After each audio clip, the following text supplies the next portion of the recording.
નમસ્કાર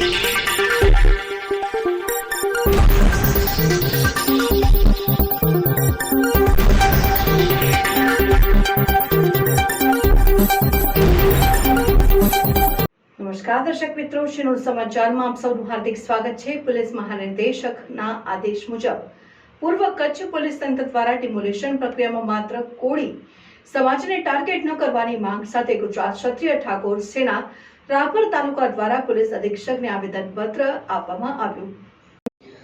ગુજરાત ક્ષત્રિય ઠાકોર સેના રાપર તાલુકા દ્વારા પોલીસ અધિક્ષકને આવેદનપત્ર આપવામાં આવ્યું, જેમાં પોલીસ મહાનિર્દેશકના આદેશ મુજબ 100 કલાકમાં બુટલેગરો, ભૂમાફિયાઓ, ખનીજ ચોરો જેવા ભય ફેલાવનાર, સમાજોમાં અશાંતિ ફેલાવનાર ગંભીર ગુનેગારોની યાદી બનાવી તેઓનું ગેરકાયદેસર મિલકતનું ડિમોલિશન કરવા પરિપત્ર જાહેર કરવામાં આવ્યું છે, જેમાં પૂર્વ કચ્છના રાપર પોલીસ સ્ટેશનમાં કોઈ રાજકીય લોકોના ઇશારે માત્ર કોળી સમાજને ટાર્ગેટ કરી ઓરમાવું વર્તન કરી કાયદેસર અને વેચાણથી લીધેલી મિલકત તોડી આ મિલકતોની નોટિસો આપ્યા બાદ કાયદેસરની પ્રક્રિયાનો સમય ન આપે સીધું બુલડોઝર માત્ર કોળી સમાજની મિલકત ઉપર જ ફેરવી કોળી સમાજને ઠેસ પહોંચાડેલ છે અને આ ઉપરાંત રાપરની અંદર આ મિલકત આજુબાજુ પણ ઘણા રાજકીય વખત ધરાવતા લોકોના બિન અધિકૃત દબાણો દૂર કરવામાં આવે અને પૂર્વ કચ્છ પોલીસ તંત્ર દ્વારા ડિમોલિશન પ્રક્રિયામાં માત્ર કોળી સમાજને ટાર્ગેટ ન કરવાની માંગ કરવામાં આવી છે।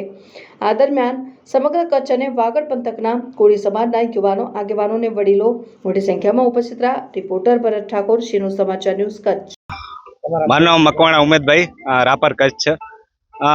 જ્યારે હમણાં 100 કલાકનું લિસ્ટ બનાવવામાં આવ્યું, એમાં માત્ર ને માત્ર રાપર તાલુકામાં કોઈ ગુનેગાર નહીં હોય, ખાલી કોળી સમાજ જ મળ્યો। 6 થી 7 ગુનેગારો લિસ્ટ હતું, એમાં 6 થી 7 ગુનેગારો માત્ર કોળીને જ, પણ સામાન્ય ગુનાવાળા, કાંઈ પણ એની હિસ્ટોરી નથી અને સામાન્ય ગુનેગારોને એમણે અત્યારે લીધા છે ને એમનો 3 જગ્યાએ જે એમના મિલકતો હતો એ પોતાની મિલકત પાડી નાખી છે। ખરેખર એક અમારા સમાજ દુઃખની લાગણી વ્યક્ત કરે છે। સરકાર સામે અમે કોળી સમાજ ખૂબ રોષે ભરાયેલા છીએ, કારણ કે પ્રાગ પર 4 રસ્તેથી આમ નીલ પર 10 કિલોમીટરની અંદર 3 જે પાડવામાં આવ્યા, 3 જ માત્ર ને માત્ર કોળી સમાજના જ હતા, એમાં કોઈ બીજી સમાજના નહીં હોય, કોઈ ગુનેગાર નહીં હોય। જ્યારે પોલીસે આ લિસ્ટ બહાર પાડ્યું, પોલીસ તંત્રએ લિસ્ટ બહાર પાડ્યું, એમાં ગુનેગાર તો એમના કને ચોપડા ભરેલા છે રાપરમાં અને મોટા ગુનેગાર છે। આ તો માત્ર એક કેસ હતો, એમને પણ આ લિસ્ટમાં લાવી લીધા, એટલે માત્ર ટાર્ગેટ એમણે ખાલી કોળી સમાજનો જ પૂરો કર્યો, બીજાને બધાને બચાવ્યા છે।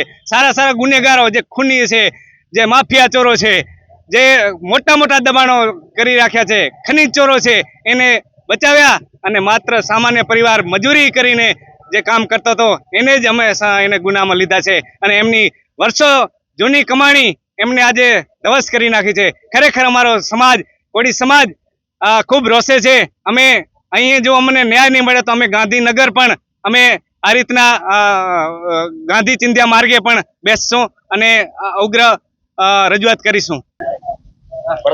મારું નામ જાનુજી જેતાજી ઠાકોર, ગુજરાત ક્ષત્રિય ઠાકોર સેના કચ્છ જિલ્લાનો પ્રમુખ છું અને આવા કોઈ બી સમાજના જે પણ આવા બનાવો બનતા હોય છે ત્યાં અમારી હાજરી હોય છે અને અમે એનો અવાજ ઉઠાવીએ છીએ। અને પહેલો તો હું ખૂબ આભાર માનું છું મીડિયાનો કે અમારો અવાજ છેક સરકાર સુધી પહોંચાડે।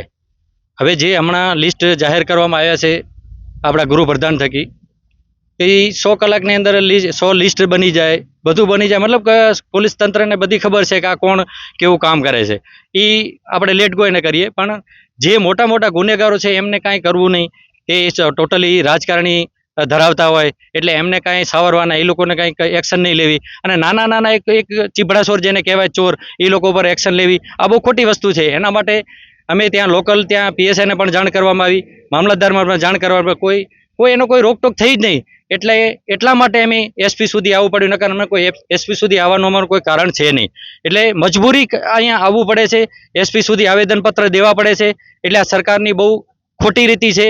એટલે મારું તો એવું કહેવું છે કે આવો તમે અને સારી કામગીરી કરો, જે ગુનેગાર છે એને કરો। આ હમણાં જે 3 મકાનના જે તોડી પાડવામાં આવ્યા એ લોકો એકદમ ગરીબ છે, આ લોકો મજૂરી કરવાવાળા વર્ગ છે યાર। સરાપર ઇલાકો એટલે એકદમ મજૂરી વર્ગ છે, આ લોકોને તમે તોડી નાખો, આ લોકો એવી ક્યારે ઊભા થશે?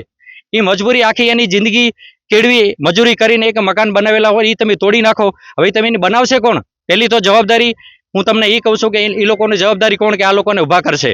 એટલે મારી તમને સરકારને પણ ગૃહપ્રધાન સાથે પણ આ વાત જાય કે સાહેબ જે પણ જે એક્શન લેવાઈ રહ્યા છે, ખોટા લેવાઈ રહ્યા છે, એની સાચી ચકાસણી કરો અને સારી એક્શન લેવાય.